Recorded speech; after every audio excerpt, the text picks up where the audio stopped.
Hey everybody, it's Herb, the New Yorker in Knoxville, and today I thought I would just kind of start off vlogging about the garden project that we're going to be doing in our backyard. So right now we're in transition because we're planning on getting a house with much more property, but I wanted to just get the garden started sooner. And so this garden is going to be primarily based around propagation. I'm multiplying things in this garden so that I have much more to plant the following year.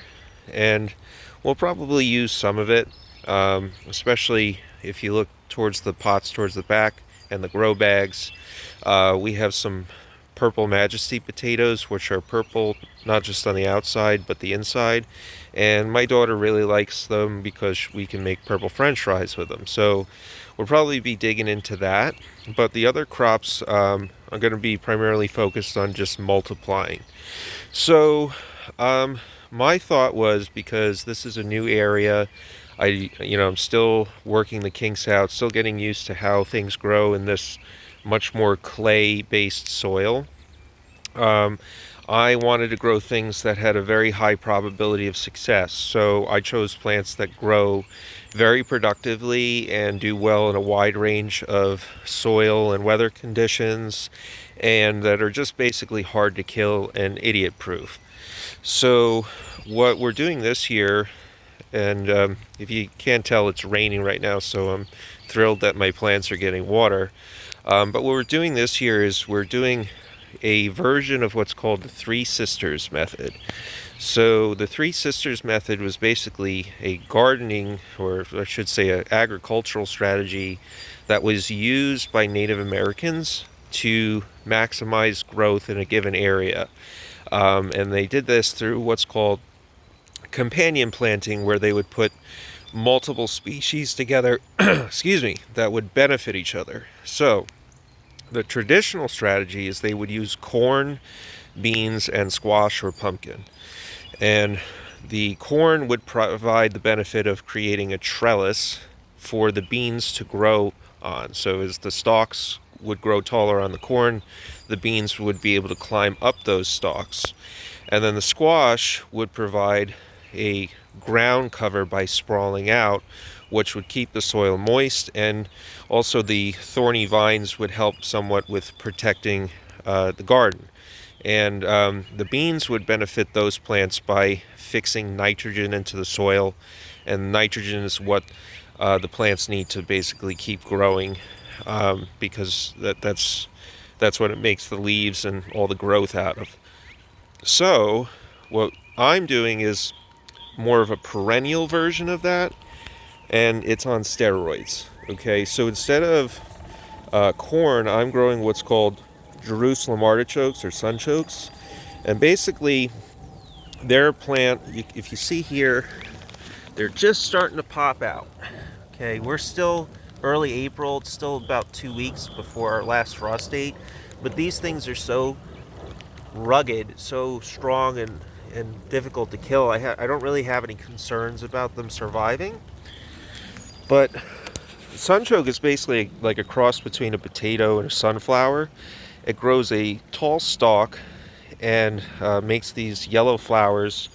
They're related to sunflowers, but instead of harvesting the seeds, you harvest the tubers. And the tubers, they look like kind of like ginger when you pull them out, but you can cook them like a potato, or you can eat them raw. They're kind of have like almost like a chestnut-like texture, but they are just massive growers. I think I planted, when I was back in New York, I planted like 5 pounds of Jerusalem artichokes, and I must have pulled out like over 200 pounds. So they really do multiply fast, and they're very hardy. You don't really, they do well even if it's less than ideal soil. Um, if you notice, I've amended the clay soil with some garden soil, and that was just because I wanted to provide a little better drainage for these Jerusalem artichokes, and just give them a little more aeration so that hopefully they can expand more and grow more in the soil. The two other components of the Three Sisters that I'm doing, I haven't planted yet because I want to wait until after the frost date. Instead of pole beans, we are going to use basically a pole bean, but it's specifically scarlet runner beans. And scarlet runner beans are perennial, which means that technically, if you mound them up enough, they theoretically can survive the winter and come back the next year.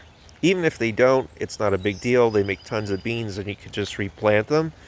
But I like scarlet runner beans because they're very prolific. They grow very long vines. They make a lot of beans. The beans are huge, and they're pretty cool looking too. So I just said, hey, let's grow a bean that's really going to produce a lot. And then the last component that I'm going to do with this Three Sisters is, instead of regular squash like an acorn or a butternut squash, I'm growing what is known as a fig leaf squash, or in Asia they call it a shark fin melon. And basically it's really cool. It actually has black seeds on the inside, and when it grows to maturity it looks like a big watermelon, but the inside is more like a spaghetti squash.